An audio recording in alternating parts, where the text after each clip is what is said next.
Well, if you're going to put your money then on the internet, what kind of things do you buy on the internet? How do you market it on the internet? Well, again, MySpace is free. So that type of situation, building your own site, you had said a lot of people in here were entrepreneurs, and I noticed the gentleman that picked me up today, you have a MySpace site as well. You have a music site or a personal site? Music site.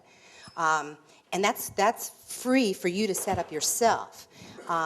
Record companies are, in their IT division, are hiring people to basically go in there and mine for friends. But it's not like you buy advertising on there. Where you would buy advertising is you might buy a banner on a radio station. Where I spend a lot of my dollars is all of my smooth jazz radio stations have either a weekly, bi-weekly, or a monthly e-blast that they send out to people who sign up to be a loyal listener. I'm sure you guys have probably, you read the book Tipping Point? Or, okay. There's something very interesting. When you go and sign up at a radio station and say you want to be a loyal listener, you give them permission to market to you.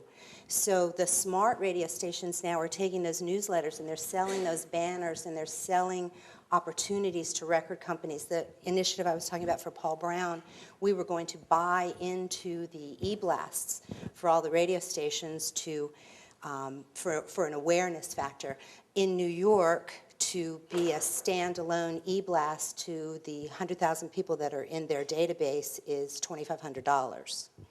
In Chicago, it's $3,000, but you also get to have, I think it's 148 spins on their stream, not on their broadcast, because in the streaming technology, they can't have the same advertising running on the same thing, so they're those 3-minute blocks.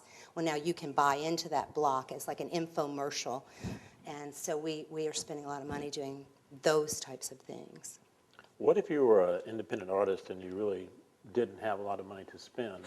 How would you market yourself on the internet? Well, again, I go to MySpace. Again, I'm on that jihad, and there's 120 million people on there. And initially it was kids trying to hook up, and now it's like one of the best MySpace sites that I've seen is Bob James. And he does it himself. He maintains it himself. He's in there every day. But he has a really comprehensive site. He's grabbed onto the technology, and he has lots and lots of friends and fans. And many, many people come up to him at shows and say, well, I found you on MySpace. You know, I'm very excited about that. So I think that that would be where I would go. There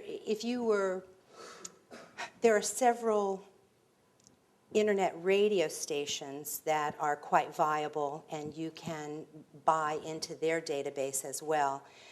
In smooth jazz, there is an internet station called smoothjazz.com, and they have a chart. They have a listening loft you can buy into.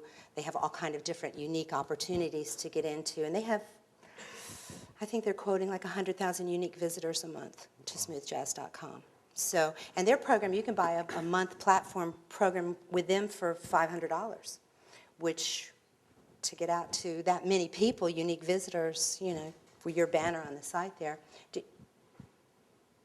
I think it's well worth the $500 to do it. So I recommend it to all the smaller artists that I work with. Do you take independent bands, independent clients? So do you advise them on you listen to their music and then you advise them on how to market it and sell it? Well, where do they sell it? Where would they sell it? Either on their own website. There's opportunities for consignment.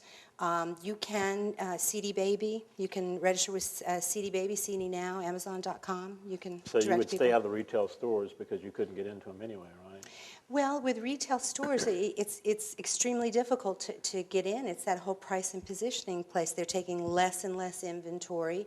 If you're an unknown artist, unless you have a big buzz going about you in town, it's very hard to get a major chain to take you in at all. So you have to go to like a mom and pop, and how many of those are left? That's true, too. What you want to define price and position? Price and positioning.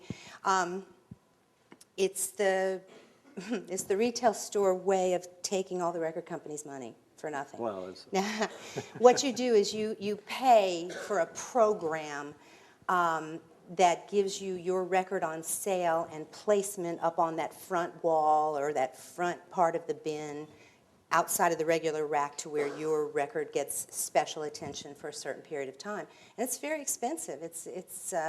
Some of these stores charge quite a pretty penny, and if you're trying to, say, put a, oh gosh, what's the new record that just came out today? The new Incubus came out today. I would love to look at that marketing plan to see what they spent to launch that record today. Anybody go out and buy Incubus today? Anybody like Incubus? What do you figure they spent? Conservatively, probably about, oh God. Oh, I can't even make an educated guess anymore because I haven't, I would think probably about $250,000. So a large number. A large number, yeah. So the major companies still exist because they can do that. They can lay out that $250,000 and not blink. Well, but they wouldn't do it for Joe Banana and the Peels. No. They would only do it on an artist that they were expecting that was going to sell platinum or gold or better, you know. Yeah, and the same thing is true with radio. You mentioned internet radio. Do you advise your clients on how to market their records on the radio, the terrestrial radio stations?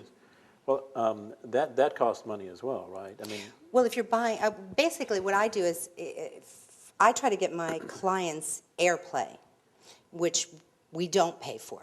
And then above and beyond that, what you try to do once you get on the air, that's just the beginning, because then you have to make yourself stand out from the rest. So are you going to do a listener event? Are you going to do a win it before you can buy it? Are you going to give away CDs? Are you going to bring the artist in for, we call it a drink and flea, but they're meet and greets. But those Drink type and of, flea? a drink and I like flea.